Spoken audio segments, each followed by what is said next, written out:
Okay, so we're rolling. Today is the 13th of November, and we are at Harold Levine's house. Zvi Levine. Zvi Levine. Is it so? Zvi is your Hebrew name, Yeah, and your American name, your English name, Harold. Harold. My passport name is Harold Zvi Levine. Harold Zvi Levine, who lives on Chizkiyahu HaMelech 11 in Jerusalem. Right. It's the 13th of November, 2017, and we are about to begin our interview with Zvi. Zvi, tell me where you were born, when you were born. I was born in 1925 in Borough Park, Brooklyn. It was a very nice, heterogeneous sort of community with a conservative shul, some Orthodox shuls, a spotting of churches, and Now please continue. what else do you want me to... About the neighborhood and about your... It was mixed, Jewish and Italian. The Jews were of all denominations and persuasions, but it was a very intellectual sort of community. There was a trolley car in the neighborhood. It was a very different world in 1925. In 1925, we didn't have a refrigerator. We had an ice box. So that 2 or 3 times a week, the iceman would come with a big chunk of ice, put it in the refrigerator, and that would cool the food for a couple of days until the next piece of ice was delivered. Milk was sold in cartons, but it was also sold from a can, where you get a ladled pitcher of milk. Rolls, I remember going to the corner for rolls, were 3 for 5 cents. And you forget what inflation has done until you remember back Of course. 93 years. Of course. So you're 93 years old. I will be in January. January what? 8th. January 8th. So you were born January 8th, 1925. Right. Who was in the White House? Calvin Coolidge? I have no idea. Okay, I'm just taking a wild guess. I think it was Calvin Coolidge, but... And tell me about your family background. Tell me about your parents and the house that you grew up in. My father was bar mitzvah on the boat coming over from Poland. He was one of 7 sons. One son died on the boat. 6 came to America. They didn't all come together. The family came in 96. But the family must have arrived at about, if he was bar mitzvah and he was born in 96, it was 2009. 1909. 2009. I'm sorry, 1909. 1909. And how they celebrated a bar mitzvah on the boat, I don't know.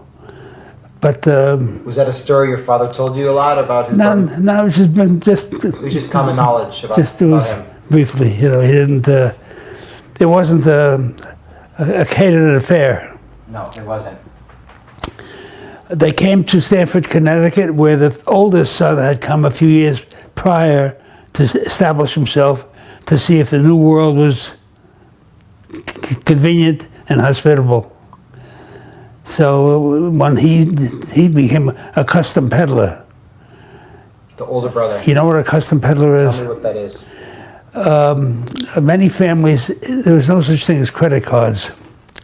So if a man wanted to buy a sofa for his wife, for his family, he would go to the furniture store and select the item. He didn't have the money to pay for it. The custom peddler would pay for it, and then he would collect from the buyer over a period of years, weekly payments With interest. with interest. So that's what your uncle did. That's what my uncle did. The first and that's one what, who came and that's what many Jews did. Sure. It was an easy business to go into.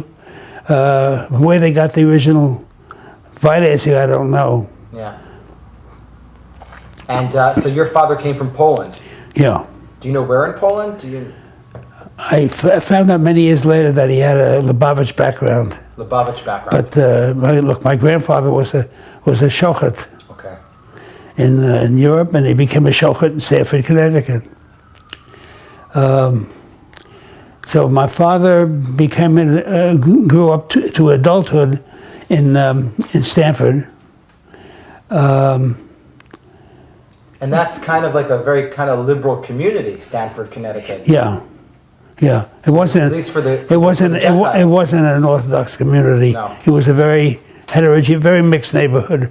There was an Orthodox shul that leaned a little bit towards conservatism, and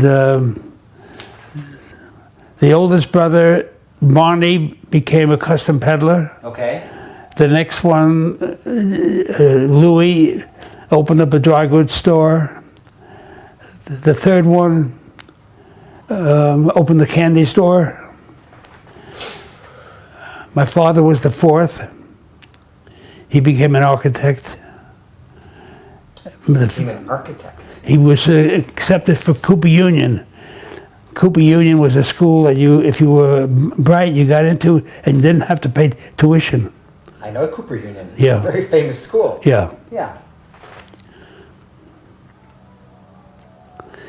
And the fifth one became a shoe salesman, and the sixth one became a dentist.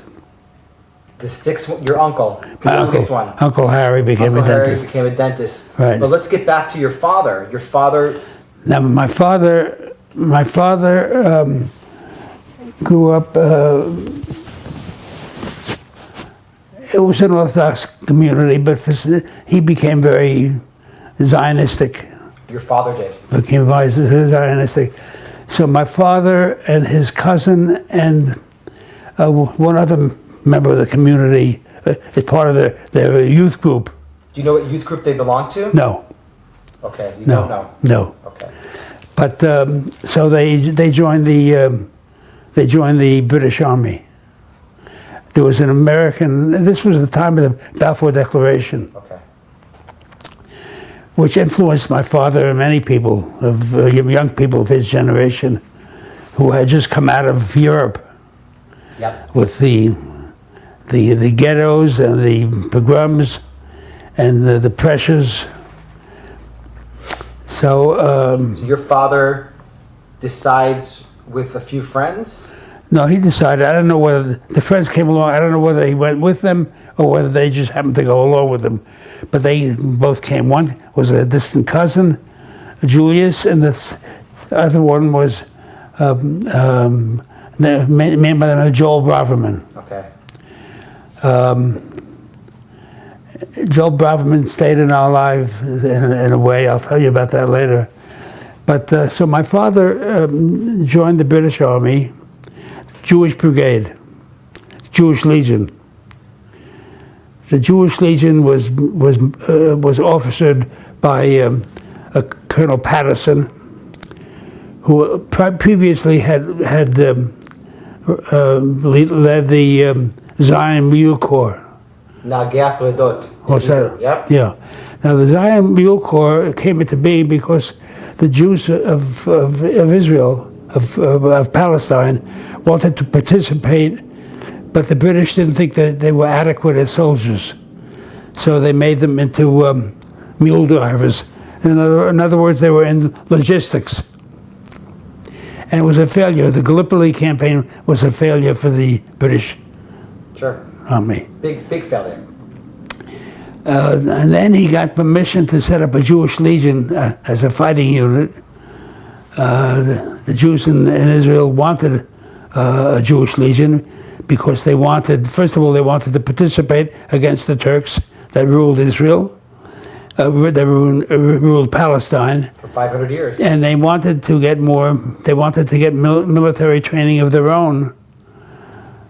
So your father was sent to Palestine? My father was sent to Canada to train, then to England to train, and then he was transported to Egypt. To Egypt, okay. And they were on their way to Israel when the war ended. Okay.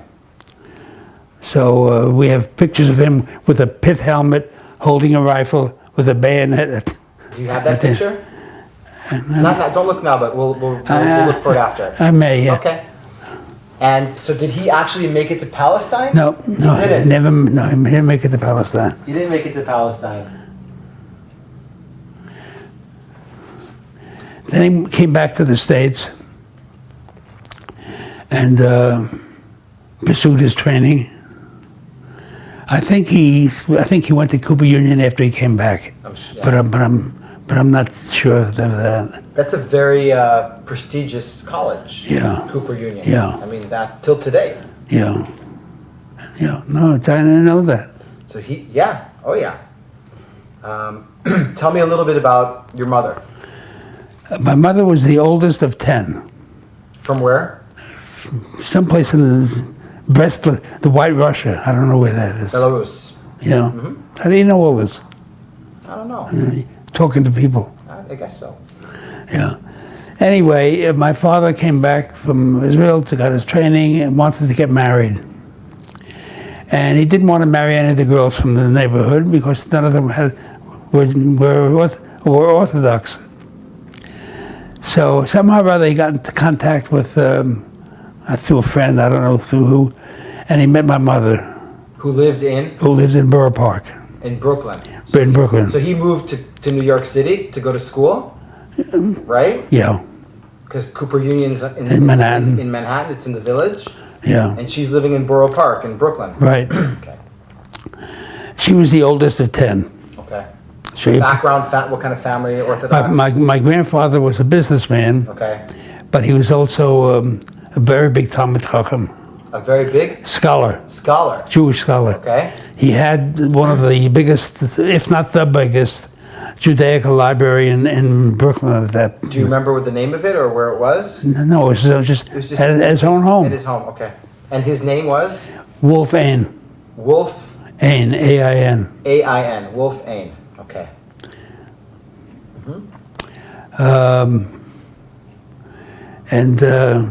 So he owned a couple of other buildings. He was well-to-do. He was well off. Yeah. Well, you gotta be if you have 10 kids. Yeah. Yes, you do. Most of my mother's siblings, they were very, very artsy. Okay. A couple of them were in Hebrew teachers. And my mother, as the oldest, felt penalized, in a sense, by being the oldest, because she had to help raise the younger ones, and she couldn't go to college. Most of the others went to college. And she didn't. And she didn't. So she studied piano. Okay. She became quite good. What was your mother's name? My mother's name? Welly. Welly. Hebrew name? Velia. And your father's name? Samuel. Samuel. Samuel Z. Samuel Levine. Yeah. Okay. Shnei Salman. So you don't really know how they met, your parents, but it was some kind of I don't know. connection. No, I don't know. Between friends or something. We never did discuss it at home. Okay, I understand. What kind of house are you born into in 1925? My father was Mizrahi. Can you explain to me what Mizrahi is? It's an Orthodox Zionist movement. It's not Haredi, it's not Agudas Yisrael. It's a modern Orthodox. So it's basically Mizrahi is in your home be a Jew, and out of your home That's right. be a citizen of the country that you're in. A secular education was very important to my father. Well, Yeah, I mean, he went to Cooper Union College. You know, it's a pretty liberal place. No, it was there was never a thought. For example, even though I went to a yeshiva katana, there was never a thought of me becoming a Klei Kodesh. Mm-hmm. You know what Klei Kodesh is? Yes, I do. And?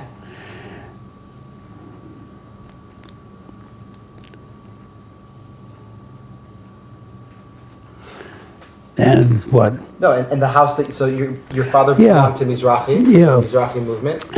My father went into business as an architect, and he put up a couple of buildings on his own. And this was in 1929, 30. He went bankrupt. He went bankrupt, like? I mean, not completely. I mean, not bankrupt legally, but he went out of business. Right. And he owed money, and he paid the money off. Well, let's also mention that in 1929 there was the Great Depression and the crash. That's right. Yeah.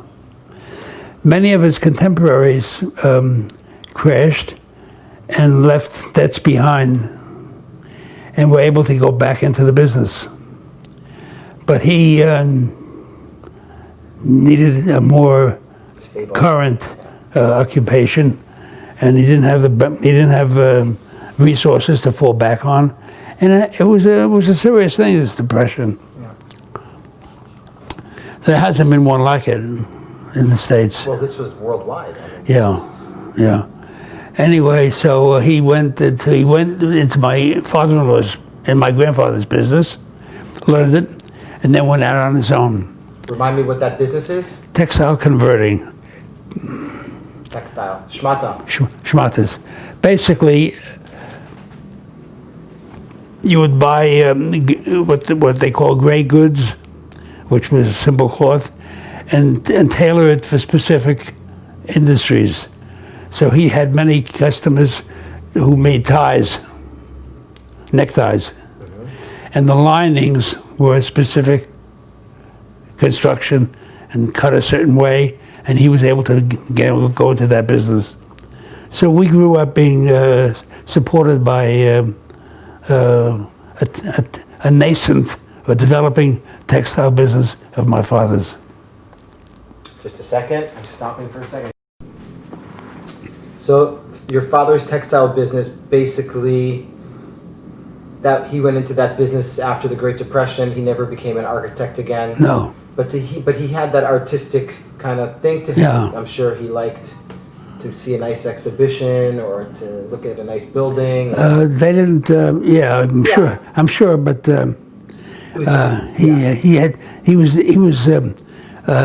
he was dealing with the pressures of the day. Of course. He had to support a family. And it's you and your brother, your two kids, that's right? it, right. What is one of your earliest memories? Just out of curiosity, as a kid. It's funny, people will ask what did you have for dinner in 1925, in 1930. I don't remember. Okay. I don't remember. Can you tell me about your neighborhood in Brooklyn growing up as a kid as a Jew? I didn't know that I was I didn't know I was a Jew. I mean, this was... You wear a kippah? In the street, no. At home? Yeah. Okay, continue. What kind of neighborhood did you grow up in? You said Italians and Jews? Borough Park was very mixed. The street that we lived on was mostly Jewish.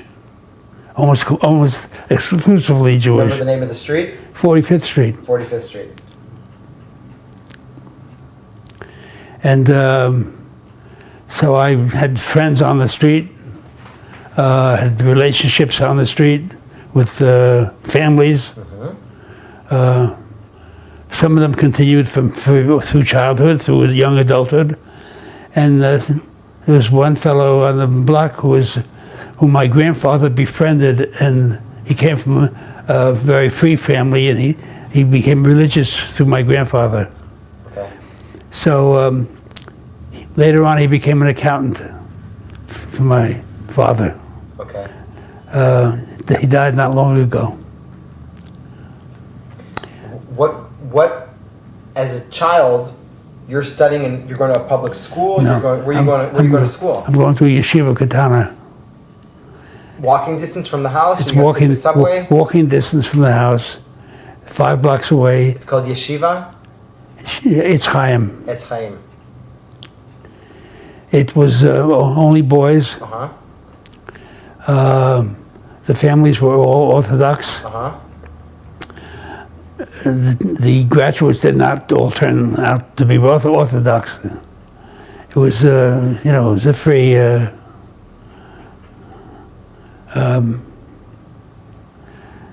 It's funny. I have a fellow here in the neighborhood. He's a PhD in nuclear physics, who worked for the U.S. government in 1940 and came here maybe 15 years ago, 20 years ago. And because his children came, and so he came too with his wife. And he had his 90th birthday a couple of 2 years ago, and he invited me. He said, "Here's a man who knows me longer than my wife, longer than my wife, my kids, longer than my children, my brother." It's funny. I remember visiting him on a Shabbos, Malcolm Schrader, and he had a young kid brother, I think 3 years old, came over to one of the other classmates who was there, took out his and urinated on him. So I remember this 85 years later. Of course, it was such a funny thing. What was Brooklyn like back then? It was very nice. There were all sorts of. There was a big conservative shul. There was a small reform shul. There were some big temples, famous chazonim. Yeah. It was a very nice neighborhood. It has metamorphosized into a very Hasidic neighborhood now. Yeah. What? Did you go to a youth movement as a kid? We had Young Israel. We davened in Young Israel, and they had youth movements of various boys and girls separate. Was it separated or was it? I think I don't remember there being any girls. I think it was just boys. And what would you guys do there? What was like the? We'd get together on a Shabbos afternoon. I don't remember what we did. Okay. Stickball, whatever. Yes, yeah. Did you play stickball? Yeah. It's called, what's it called? With I need you to stop. You're cracking at something with your hand. Oh, yeah. Yeah, it's the making keys. Noise. Yeah, it's making noise. Oh. Sorry, thank you. Did you play stickball? Yeah. Were you a Brooklyn Dodgers fan? That was a baseball, not stick. No, I'm talking about, the major league. No. I wasn't anybody's fan. Fair enough. I enjoyed the sports. I enjoyed watching it, but I didn't care who won as long as it was. Would you go to Ebbets Field, or would you go to the Polo Grounds, or the occasionally? Occasionally, yeah. I was never married to professional sports. So you grew up in the 30s. Let's say you're a teenager already, when the winds of war are brushing over from Europe. I was in high school. You were in high school. The Anschluss and the Sudetenlands and the Munich Pact and all these stories about persecution of Jews in Germany. There wasn't too much of that. We didn't. We didn't sense. You didn't. Okay. We didn't hear about too much. Okay. The people who knew managed to. Whenever like Morgenthau and what's the Stephen Weiss of the Reform Rabbi, I guess they Jews then were different. They didn't yell out loud. I understand, but wasn't it talked about in the house? What's happening? No. Nothing.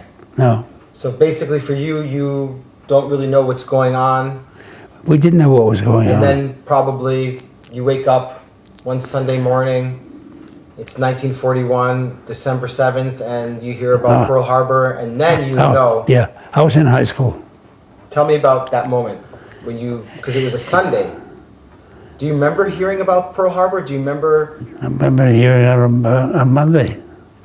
Yeah, it was shocking, and everybody knew what it meant. You were 16. Yeah. I was 16. Almost 17, actually. I wasn't drafted in the American Army because I started dental school. Well, let's get to that in a second. Hold up that. So, you finished high school. Yeah. Now, high school, is it still at the yeshiva, or is it high school, public high school. So you went to a public high school. So you mingled with the Italians and the Polish and because Brooklyn's very colorful. It was Jewish and Italian. Jewish and Italians. That's the My house. grandmother, who's from Brooklyn, always said that the Jews and the Italians got along pretty well. They did. Do you also have that kind of experience? She had problems with Irish. Not with Italians. There weren't any Irish around, but and I didn't have any. No, the Italians were. I think we lived together fairly comfortably. I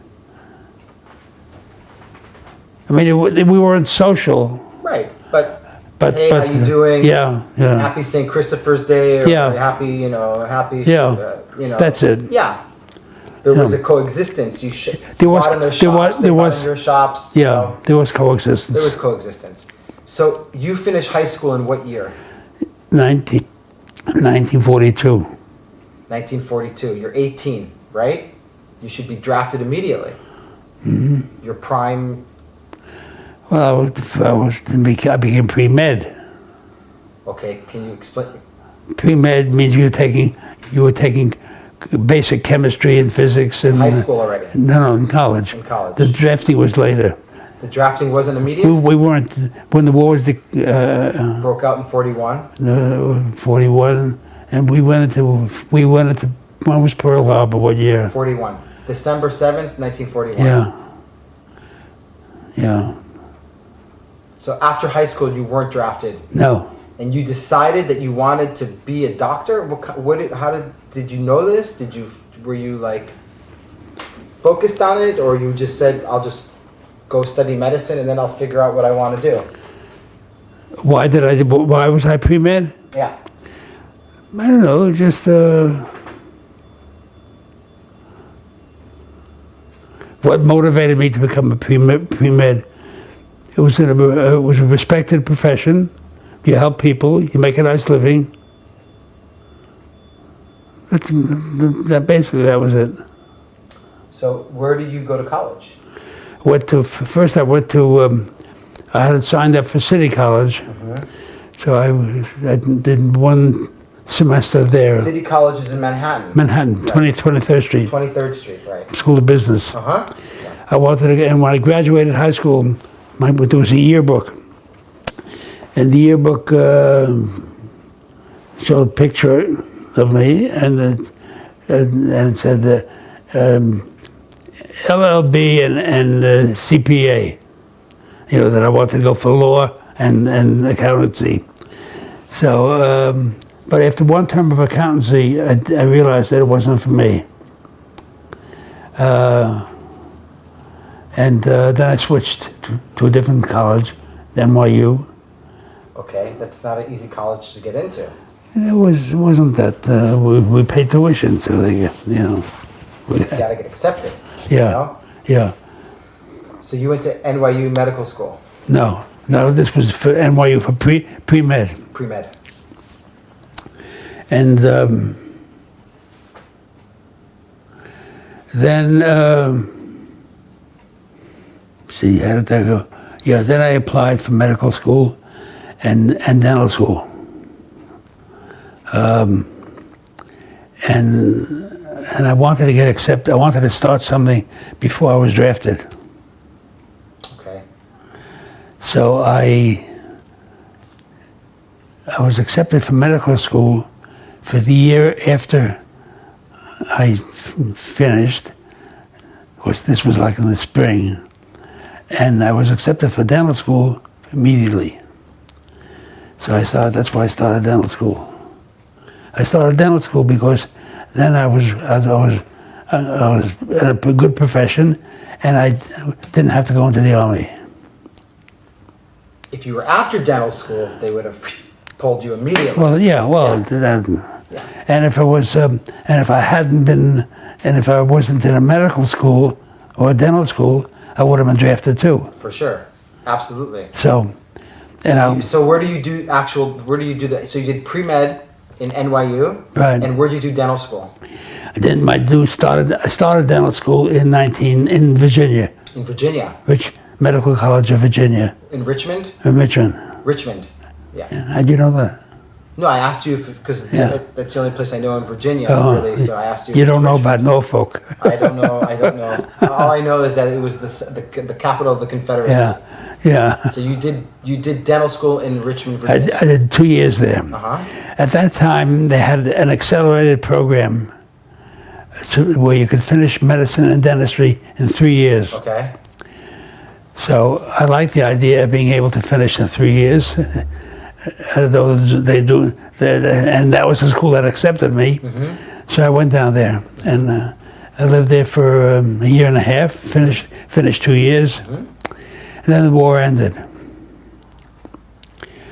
And so we hoped, the members of the class, that they would continue with the 3-year program. They decided to switch back, and we would lose the time that we had gained. And make it 4 years in the middle. So I would have had to spend an extra 6 months down in Richmond, Virginia.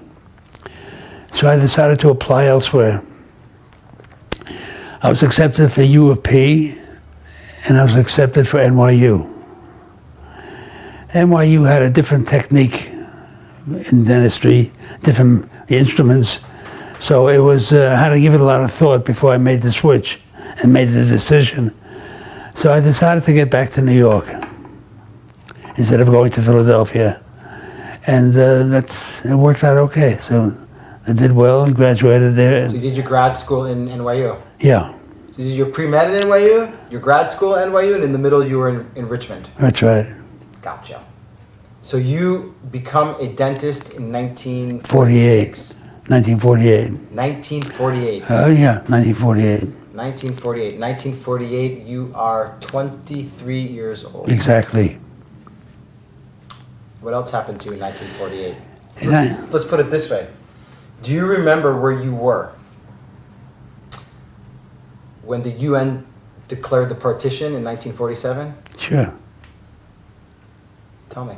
Sure, I was at home and I was very excited about it and overwhelmed almost. And I felt that I wanted to participate. Remember that my father had been there, 30 years before. Yeah. We're talking 1917, 1947. That's 30 right. years. 30 years before. And this group at Young Israel, which was a shul group, the youth group, was very Zionistic too. I'm sorry, I forgot that it is. It's okay. Hold on, let me just fix this. Don't worry about it. Okay. Is that right? Fine. So you're in 1947. I thought I put a pen there. I forgot. So in 1947, you're in New York. You're doing your grad school at NYU. Right. And you hear about the partition. Right. Do you hear it on the radio, or you didn't, or you just? Do you remember where you were? Because I don't remember where I heard about it on television or on the radio. Mm-hmm. But you do remember. I do remember. Meanwhile, that was in May. Meanwhile, that was in November. That was November 1947. Then, meanwhile, my brother went. I think early 1948. He went to the Aliyah Bet. Mm-hmm. Your younger brother. My younger brother. I don't recall whether he finished high school before or not, or whether he just got one of these hurry up. Did he mention to you? He didn't. He didn't mention about high school, but no. Yeah. Yes, I got his story yesterday. But he hadn't been to college. No. But he was. He and his friends, where they were collecting guns. You know, they were doing things. Were you doing any of those things? Yeah. What were you doing? There was an organization called Materials for Palestine. Okay. And they had a warehouse in Manhattan, and they were the only name that I remember was Rusty Jarko. Rusty Jarko was the guy who was busy collecting this stuff, and I told him that I wanted to go to Israel. I think he put me in touch with a fellow dentist from Cleveland who was raising money for a mobile dental unit. And so I was working for Rusty Jarko, sorting stuff, clothing. In the warehouse. In this warehouse, yeah. Do you remember where the warehouse was? Roughly Upper West Side, Lower East Side? It was in Brooklyn. It was in Brooklyn. It was a wharf in Brooklyn. So it was like in the Navy Yard area? Yeah. Yeah? And legal stuff came in from the land, and illegal stuff came in from the Bay Side, the outside. What's illegal stuff? I think they had some radar sets, munitions, you know, stuff that they collected. It wasn't a governmental. It wasn't a big depot. It was just an attempt on the part of American Jews. I mean, which American Jewish family has a gun at home?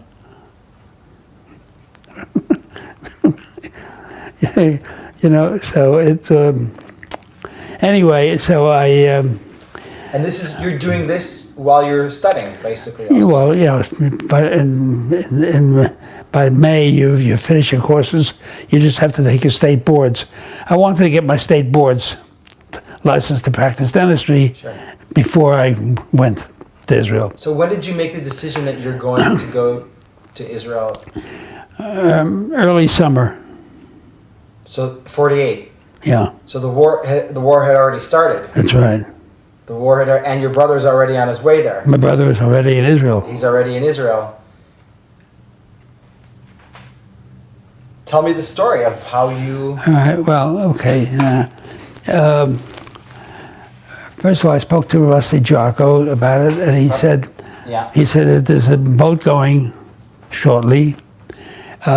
He put me in touch with. I tried to get an American passport. American government, the State Department was looking with askance at young Jewish kids who were going to Israel. So they turned me down, and then I adjusted I said I want to go to just France and Italy. So they gave me a passport good for France and Italy. And, France and Italy doesn't do me any good, but at least I can get on a boat. Yeah. So Rusty Jarko said he'll put me in touch with somebody. He gave me the name of a man who took care of staffing boats. And I called him up. He said, I can get you Siemens papers. Siemens papers entitle you to work on a boat. And I said, I don't know anything about it. You know. He says, you don't have to know anything. It's just, you go on, that's your job. I said, how do I get it? He says, first of all, it'll cost you 2 suits. I said, what do you mean 2 suits? You have to buy me 2 suits. Oh, how much is a suit? He said, the suit is $50. I said, I can't afford 2 suits. I can afford 1 suit. So I got Siemens papers for 1 suit. You bought him a suit? Yeah. No, I gave him the money. Oh, you gave him the money. Okay. Now, life on the boat was, What kind of boat was it? Was it a big boat, a small boat? It was a big freighter. The name of the freighter was Jack Star. Jack Star. And you guys left from Brooklyn? We left from Brooklyn. Do you remember roughly when in 1948 you left? Early in August. Early August, okay. Before I took the job, I went to my father. I said, you know, you have 2 sons. One of them is in Israel. I want to go. Do you have any problem with me going? He said, oh, if I were your mother, if I were to ask you, your mother, I would say no. But I'm not going to ask your mother. And if I were you, I would go. I think it's a pretty heroic thing for a father of two children, have two kids there. And he only has 2 kids. That's right. So we went. So you got your father's blessing. I got my father's blessing, and I went. Who went there 30 years before during the First World War. That's right. To join the Jewish Brigade. That's right. Okay. So you leave in August 48. Yeah. On a freight boat called Jack Star. Jack Star. The Jack Star, I think, was owned by some sort of owned by a Sephardic Jew from Portugal, who rented it, chartered it to the Israeli government, and they had to go to Canada to pick up a load of lumber, which they also put on there. Now, I was going to Israel ostensibly to work as a dentist on a mobile unit that I had come in contact with, and he had raised money for a mobile unit. Who's this? Remind me. Lou Goldblatt. Lou Goldblatt. Lou Goldblatt. Guy, from Cleveland. From Cleveland. From Cleveland, and he was also a dentist. That's right. And was he going also to Palestine, to Israel? He was going to go, yeah. Okay. So we were going but together. You were in contact with him. Yeah. He's the guy who was like in charge of the operation. Yeah. Of the dentistry operation. That's. He was one who he raised the money. He thought it would be a great thing. He's looking for dentists. And yeah. Right. So we go. We get. Is he with you on the voyage? Yeah. Nice guy, or like. Very nice guy. Okay. Are there any other dentists with you? No. Just the 2 of you. There were a couple of other Americans. There was another American who was American Jew who was going to head an institution. With his daughter, but 17, 18. Most of the others, we were given officers' quarters. We had regular deck. Your experience on the transit boat wasn't like your brother's. No. You said it was hell. No, you had your own quarters. It was very pleasant. It was very pleasant. We ate with the officers. Okay. Life's good. It was a very good deal, and the menu was very cute. It was, first of all, I don't eat non-kosher. So they baked the bread on the boat, and they served Portuguese style. Oh, nice. So first they serve a fish dish, then they serve a meat dish. And that was the only what I remember about lunch. So it was okay when they served fish. I would eat the fish, and I'd eat a little bit more, and that would be enough. Yeah. But one day they served octopus a week, so I didn't. So that's when I started eating olives.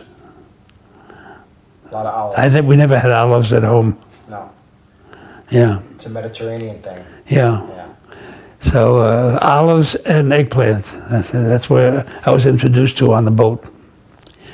But on the way, when we went to Canada, to St. John's, New Brunswick, to pick up lumber, we went to the Jewish community there, and they made a kiddush on our honor. We were going to Israel. It was a big deal. But more important than that was that I bought a couple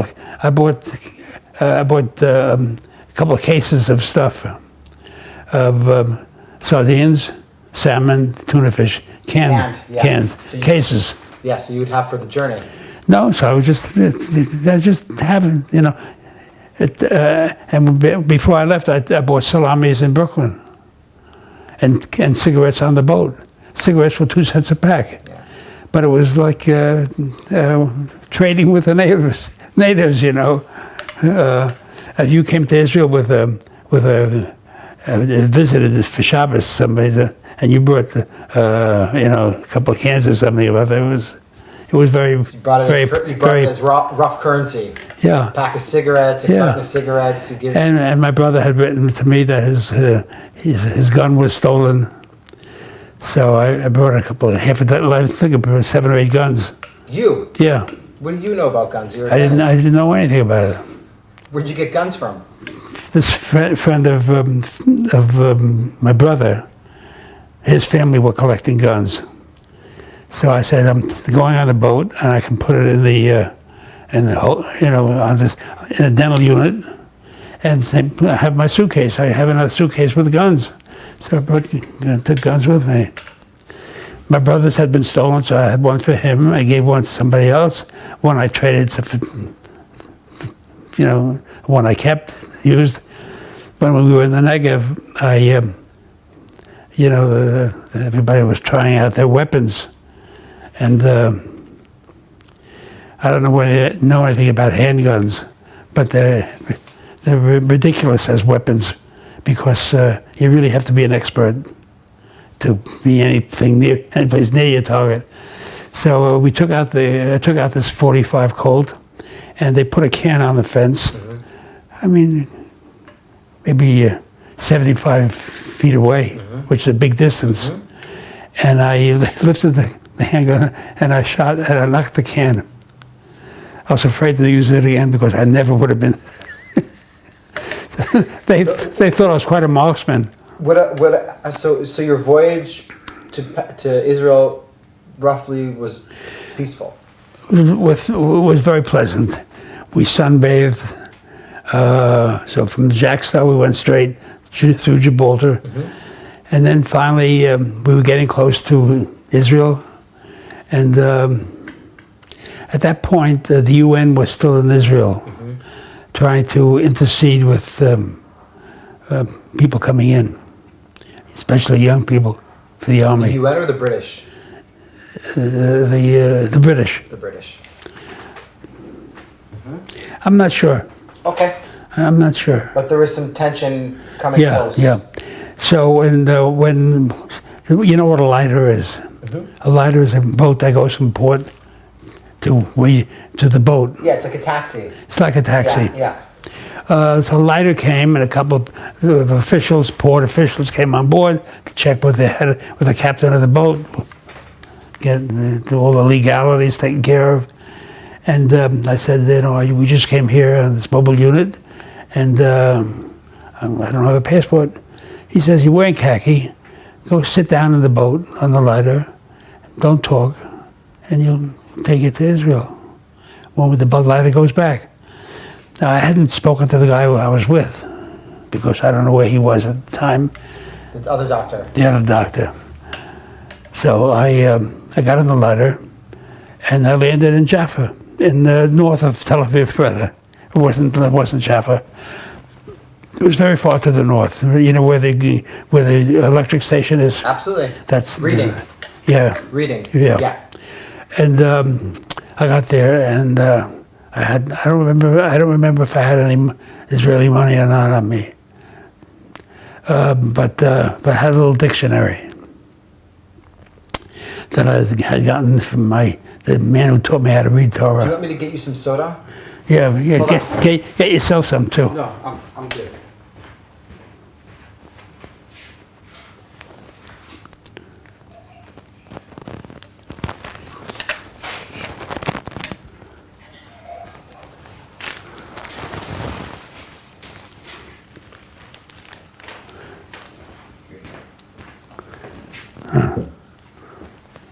Thanks. L'chaim.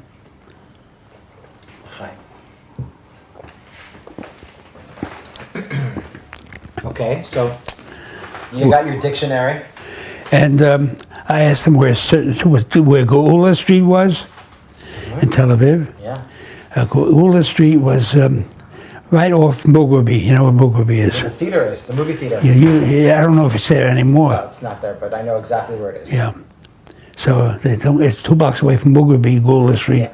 This relative of my, 'cause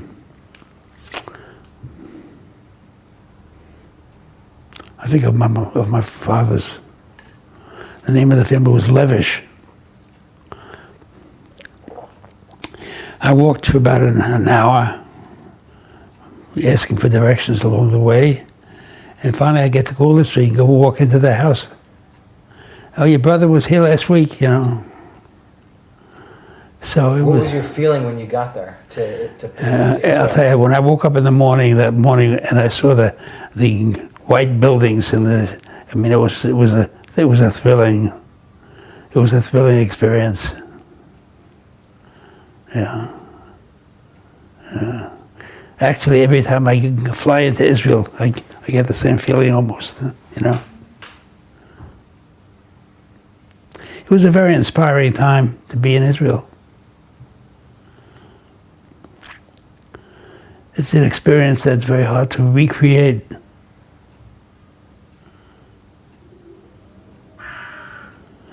Anyway, so I went in there and they gave me a dinner, and then I walked back to the boat. Get back to the boat, and he and my partner, Lou Goldblatt, says, "Where were you?" I told him what happened.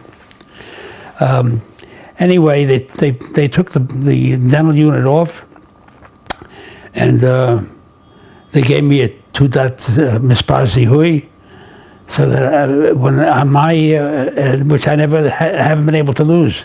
In other words, even though I went back to the States, my zihui number was in the file.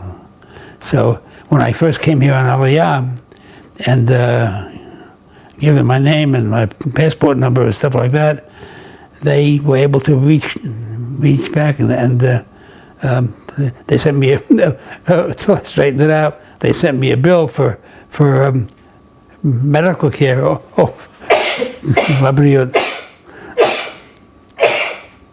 They sent you a bill for Bituach Leumi. Bituach Leumi for 30 years.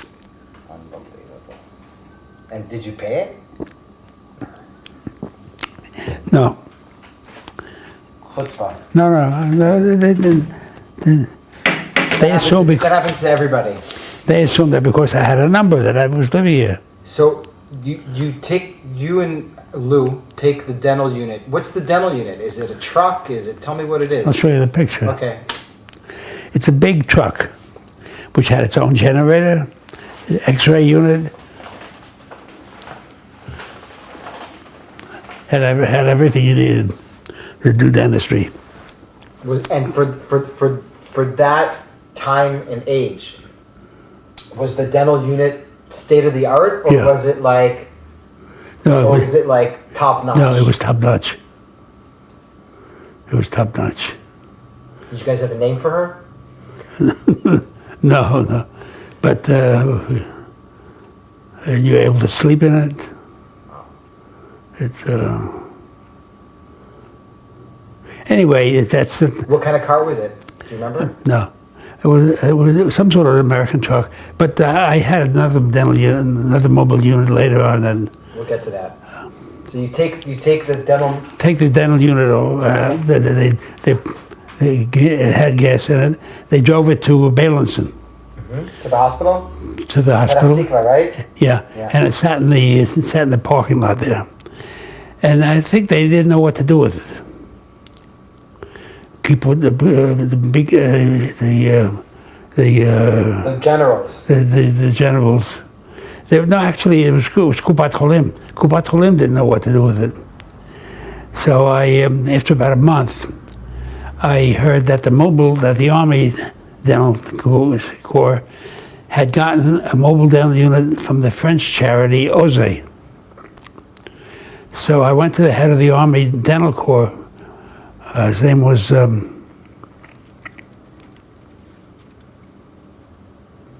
come back to me. Okay. And I said, I heard you have this dental unit. I said, do you have a dentist attached to it? He says, no, all the dentists want to work near their home, the ones who are in the Army. I said, well, if you give me that dental unit, I'll join the Army. So he agreed. And you joined the Army? Then I joined the Army. What about Lou Goldblatt? yeah? Lou Goldblatt wanted to go back to the States. He had a girlfriend there, and he missed her, and later on he married her. You know. So he went back. He went back. I stayed. So you joined the Israeli army. Yeah. Did they give you an officer's rank? Because you're a doctor. Yeah, I was first lieutenant. 2 stripes. 2 stripes. 2 bars. Second Rishon. Sagam.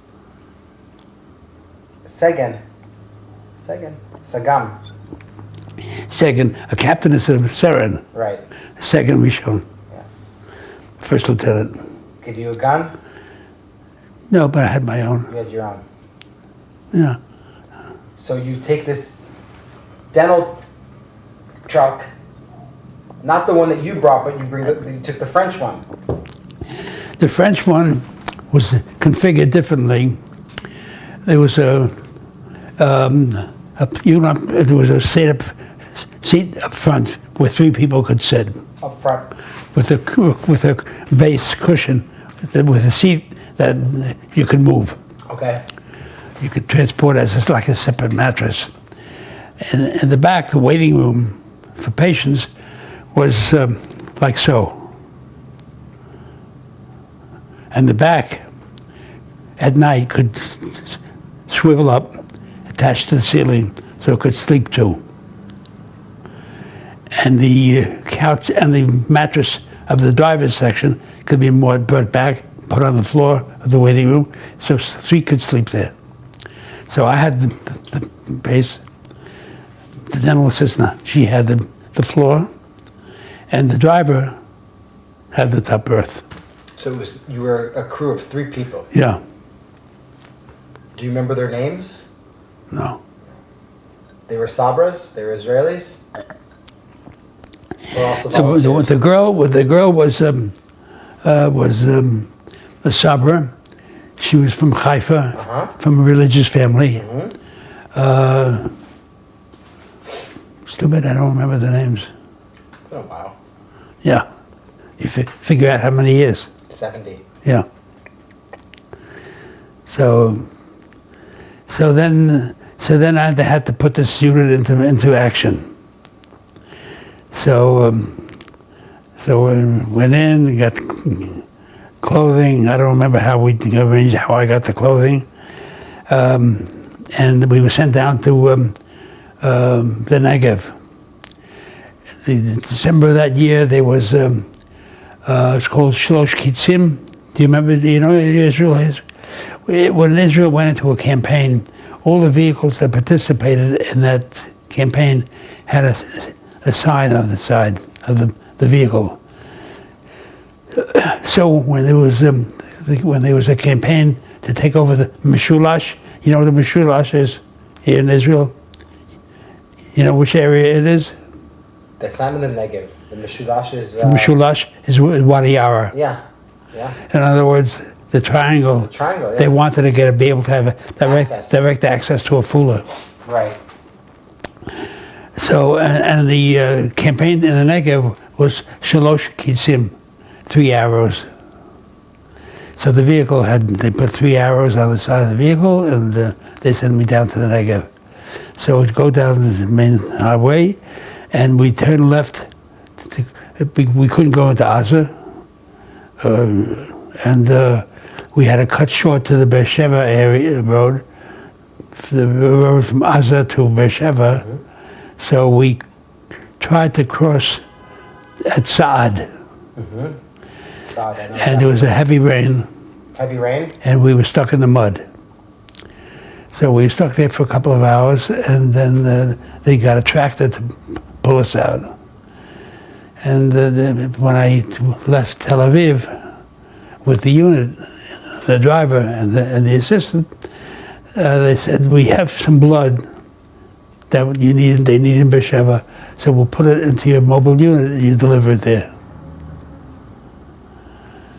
So it was a nice adventure.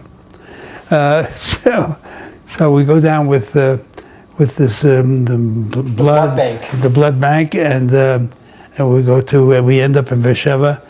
You have to remember, you don't remember what Beersheba looked like then, but first of all the houses were these mud huts, except for the sheik's house, and there was, I think, the British police station, yeah, and then the cemetery, and there was an airfield there too.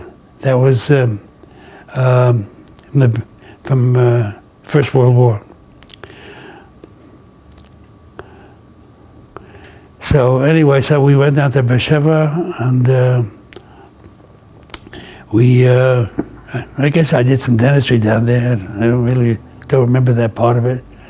And then after that, they switched me to a dental, an army camp at Julius. You know where that Julius is? How do you know these things? Julius, because it's still an army base. Yeah. Yeah. The Julius? Not far from Beersheba. About an hour. Near Kibbutz Negba. Mm-hmm. Yeah. So I was there for maybe a month or two.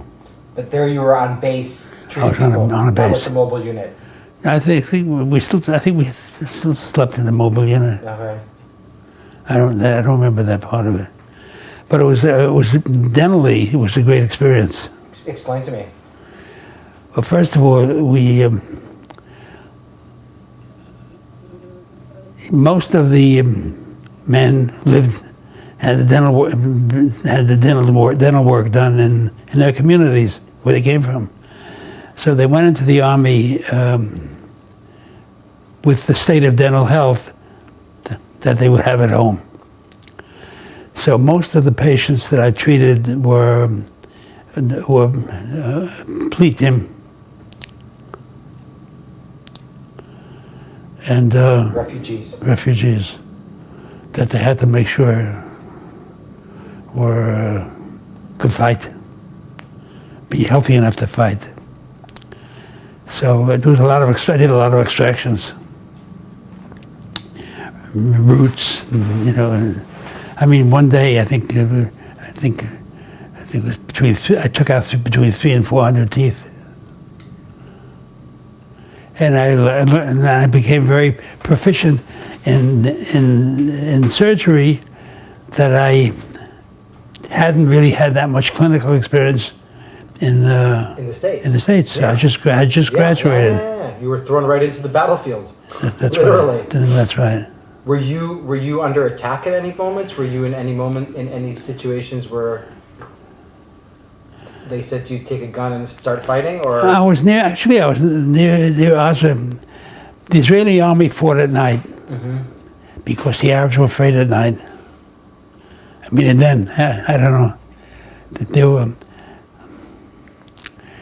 And they would, so the soldiers would come back again, in the morning, but after being out all, they were pooped. One day, three men fainted after getting injections. I mean, they're just so emotionally wiped out. But they had a toothache, so they came in, you know.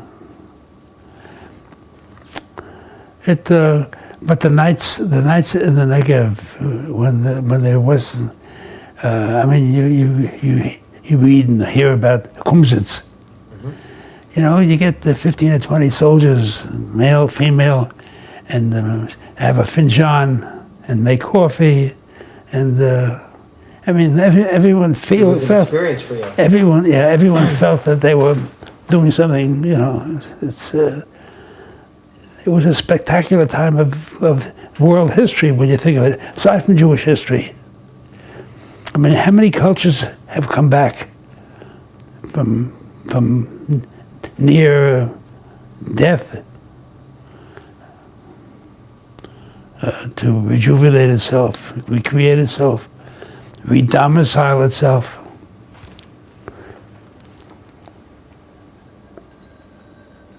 And like you said, you were lucky enough to be a part of it. And you were aware of it at the moment, too. I was aware of it.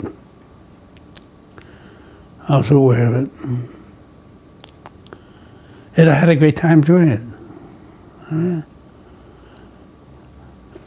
I had all these when I was in Tel Aviv. I had all these boxes of stuff, stuff, problem of life, what to do with stuff.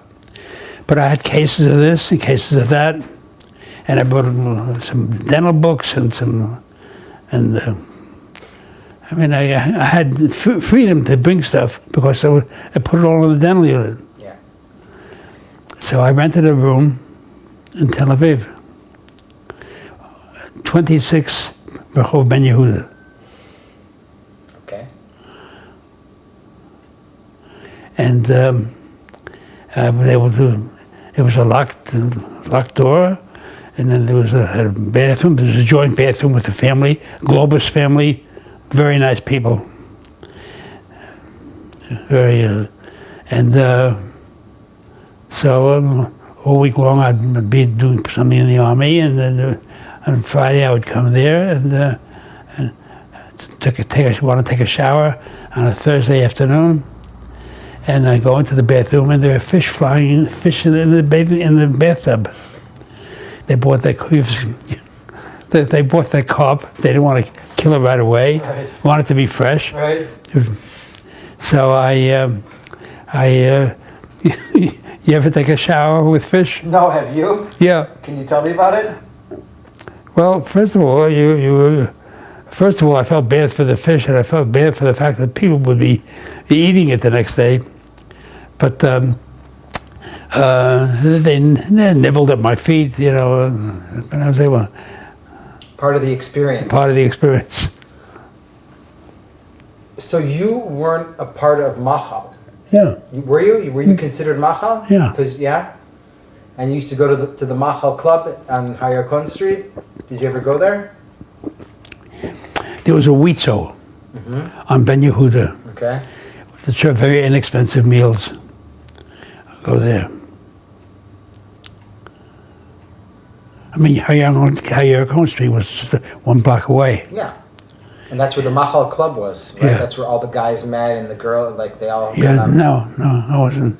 No. I wasn't part of that. Okay, and tell me, when is the first... Did you get to see your brother when you were here? Occasionally. Did you guys meet occasionally? Yeah. Because he was here too. Yeah. And he was also in the negative. We were different places. I understand. We didn't... Did you have any sort of communication? Do you remember the first meeting that you guys had in Israel? I don't remember. No, I don't remember. Yeah, if I did, I probably said, "Did you write, Mom?" What's that? If I did, I would probably say, "Did you write your mother?" Yeah. And when the war ends, were you here when the war ended? When the armistice? It wasn't a ceasefire; it was more of an armistice. Yeah, signed. It was in late '49. '49, yeah. And I left in December 49. December 49. Here, pass me that phone. Hold on. Yeah.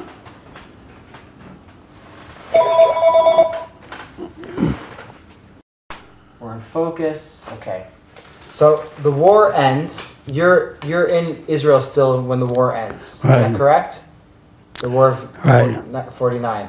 Right. Did it dawn on you to stay here at all, and maybe you were quite fixed on going back? No, I'll tell you. When you're in the army, you have to understand the kids who are in the army here now. When you get out of the army, you have to refocus yourself. I think that's why so many of them go away, go out of the country to tour. I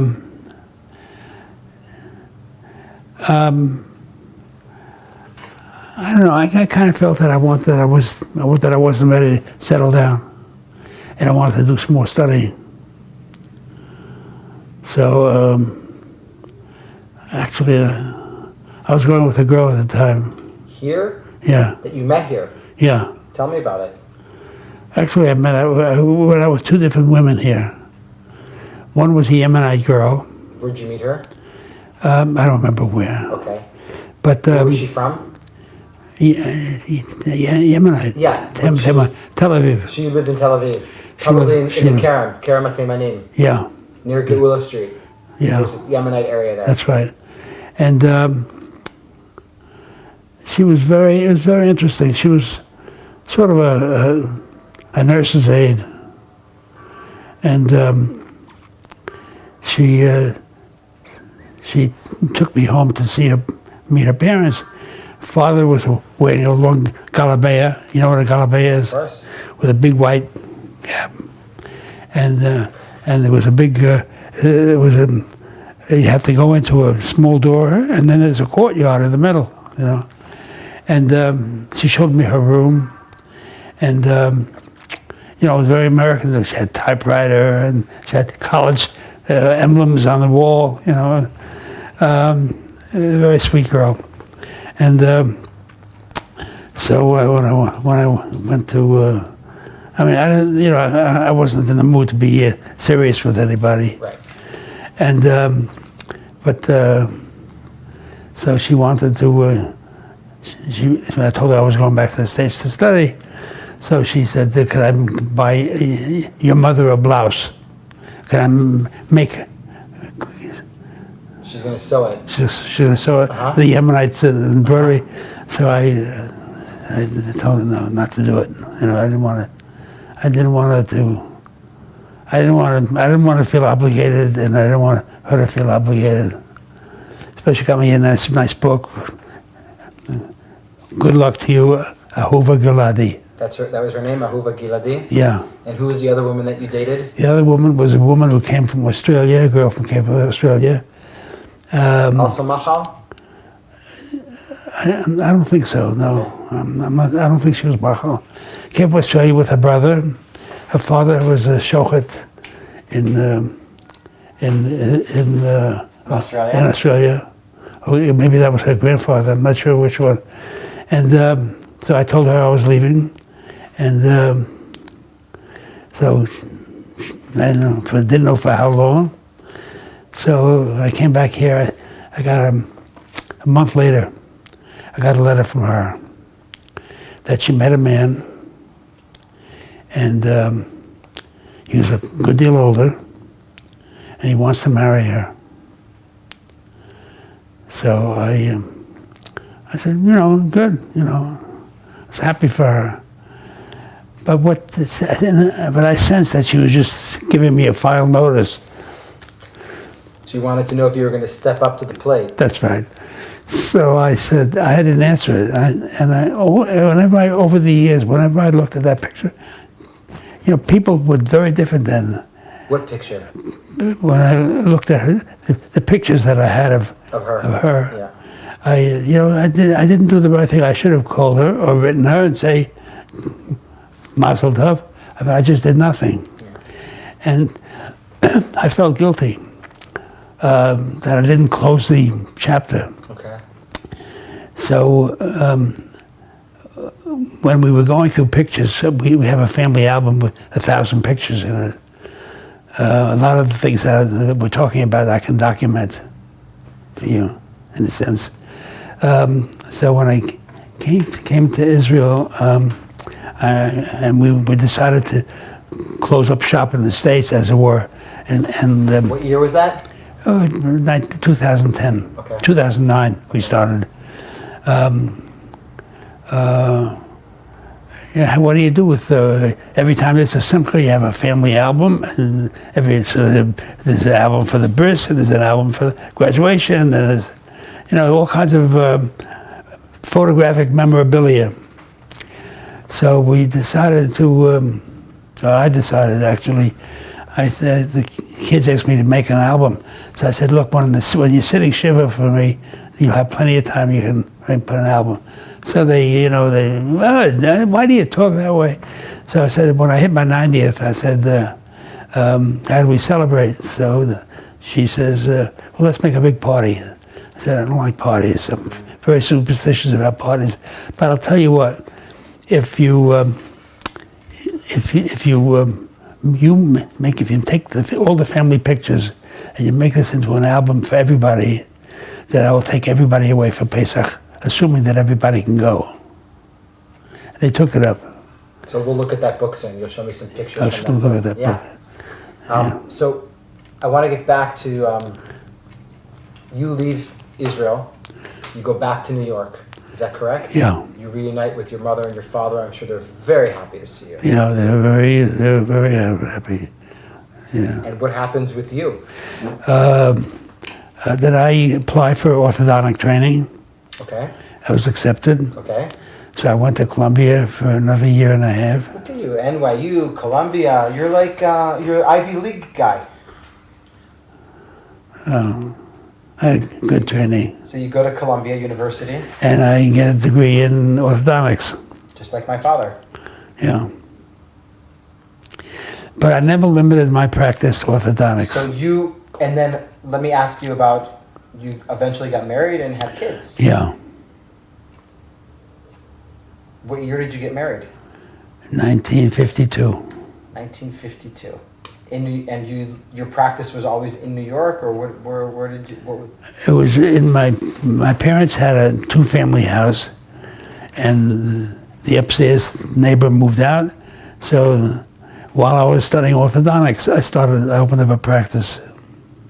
A dental practice. Dental practice. Yeah. And then I got stuck. What do you mean you got stuck? Yeah. Yeah, you get married, you know, you have to, you know. Yeah. So you practiced there the whole time in Brooklyn? Yeah. Yeah. I had a small practice in my parents' house, and then I moved to another practice, to another building, where I had a whole floor, and then the landlord lived above me, and then she died, so I bought the building, you know, and... I wouldn't call that getting stuck. I'd call that moving up in life. Yeah. And then... and where did you raise your family? Where did you raise your kids? Then we moved to Flatbush. Okay. You know what Flatbush is? Sure, okay. Sure. That's where Ebbets Field was, in Flatbush. And we rented an apartment right near the yeshiva of Flatbush. Uh-huh. I don't know if you're familiar with it? No. No. And the yeshiva of Flatbush was a renowned place where the kids came out speaking Hebrew and being very Zionistic. And so I went in there and to register, and the head of the yeshiva was Joel Braverman. Now, Joel Braverman, I didn't know it at the time. My father never mentioned it. Joel Braverman, from the time of Joel Braverman, grew up in Stamford, Connecticut. So Joel Braverman and my father were in the same chavrusa. They were friends, the same youth group, or the same age group. In fact, Joel Braverman's wife and my father had dated. So she never had children, Rivka Braverman. But Joel Braverman became principal of the biggest Jewish day school and the most prestigious one at its time. So he saw me, he says, "You're Shnei Zalman's son?" So the next year I was on the board of directors. And a couple of years later I was head of a day camp committee. And then finally, some years later, I became president of the yeshiva. And throughout this whole time, of course, how many children did you have? 3. You brought them back to Israel, you came here. They came to Israel. You always maintained the connection. I always maintained the connection. It was important for you. I brought them here as a whole family in 1964. Uh-huh. I took a month off from practice. Uh-huh. Then I brought them here in 1967. After the war? Then I brought them here in 1973. Mm-hmm. And we traveled around. The kids saw the kids saw everything in Israel there was to see. Remember that was before, in 1964 there was no West Bank. Right. Well, there was. But But it was not, So all 3 kids spent time here in yeshiva.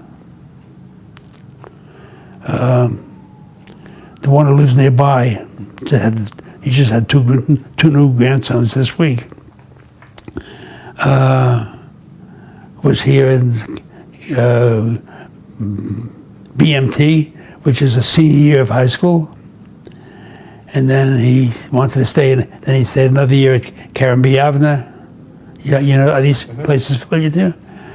And then finally he went back and met his wife. It was also a Zionistic family. And got married. Very nice. And you always maintained your connection to Israel. Yeah.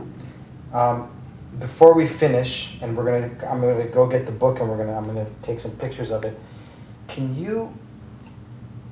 Is there anything that we missed that we didn't talk about that you feel that we should talk about it, or something that I missed, or I didn't ask you, or something that you want to say before we finish?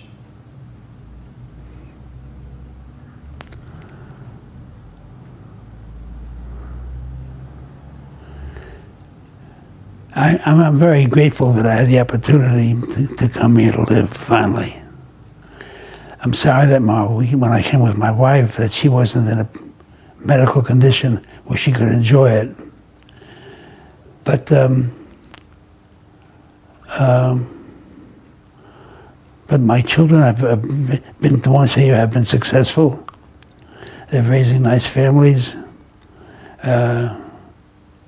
I'm very happy being here. You always regret doing things that you could have done before. So there are always regrets. Of course. But I have nothing else to add. Okay. So what we're going to do now is I'm going to stop the camera. Here is a picture of the dental mobile unit and him as an officer.